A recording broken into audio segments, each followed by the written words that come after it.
That's it. Guys, good evening. Magluto tayo ng dinengdeng. Dinengdeng sa Ilocano. Yung pinagalo-halong gulay, parang bulang lang yan sa Tagalog. Pero walang sahog. Siyempre, ito, patani. Nabalatan na siya. At ang itong sitaw, may purple na sitaw, tsaka yung green na sitaw. Ito yung ginayat kong bunga ng upo. Siyempre, may talong. Ang talong dito ang native na talong namin ganito, maliliit pero matamis 'yan. Siyempre si ampalaya at siyempre may okra. At meron ding talbos ng saluyot. At ito naman yung mga rekado, may luya, may sibuyas sa kamatis. Of course, hindi nawawala ang bagoong. Dahil Ilocano tayo, mahilig sa bagoong. Ito pala mga kapatid, introducing, ito pala yung earthen pot ko. Stock pot. Paglulutuan ko. Meron na tong hot water. Pero ilagay na natin ang patani. Ito ang earthen stock pot. Nilagay ko na na may hot water, nilagay ko na ang patani para i-boil natin ng 5 minutes bago yung sunod-sunod na gulay. Ayan. Naka high flame na siya. Antayin natin ng 3 minutes na mag-boil yan. Then lagyan natin ng bagoong tsaka yung rekado niya for 3 minutes. Para yung bagoong maunang maluto. Matigas kasi yan, buto ng patani. Yung patani na magulang, binalatan. Masarap yan, pang buridibud pa nga yan eh. Kumbaga, pampalapot yan. Yan, maglagay na po tayo ng bagoong. Yan. Umapaw kasi, kaya nilagyan ko ulit ng tubig dahil umapaw. Nilabas niya yung ibang tubig.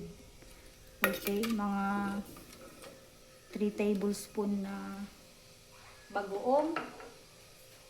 And then, ihalo na natin yung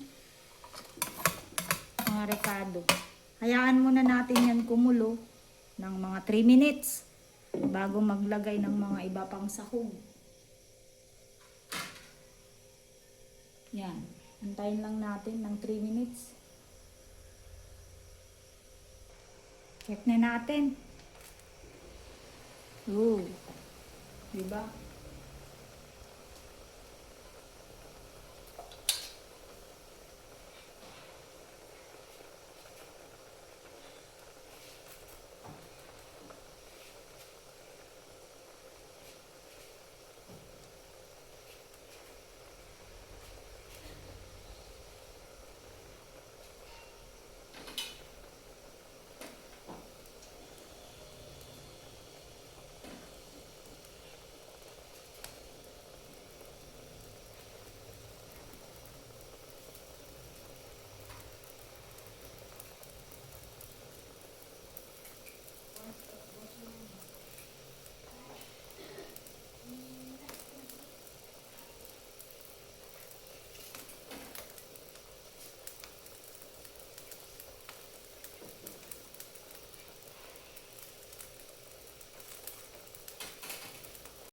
Okay, maglagay na tayo.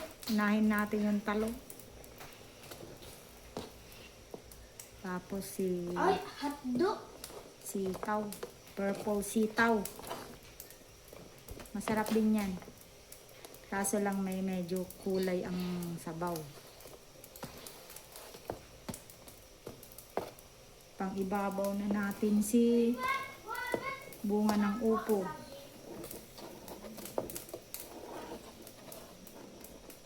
Siyempre si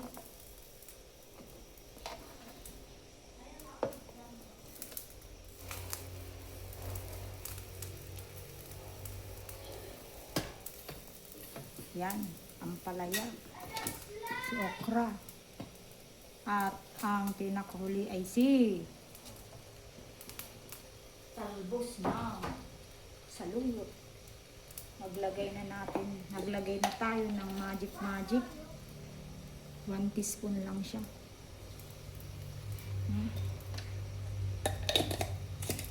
Tingin ko nito medyo matabang. Naglagay tayo ng half teaspoon na salt. Takpan na natin hanggang maluto. Ganyan lang.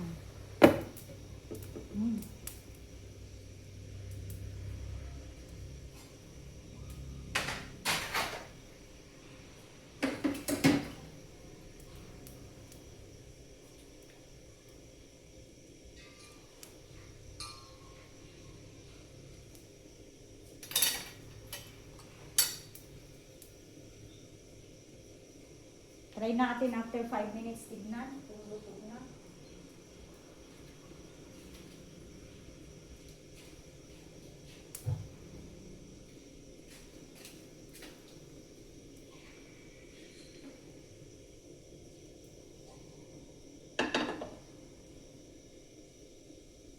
Okay, after 5 minutes, let's see. Ooh. 3 more minutes.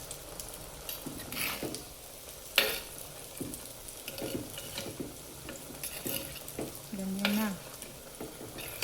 O diba? Praskong-prasko.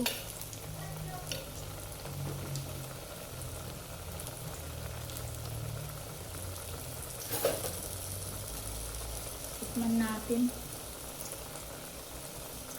Ay, para sa ipapang na. Pwede na. Pwede na ang lasa. 1 minute na lang. 1 minute.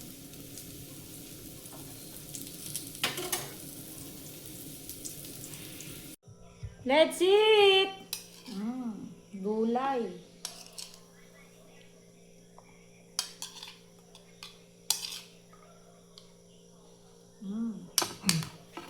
That's it, boy.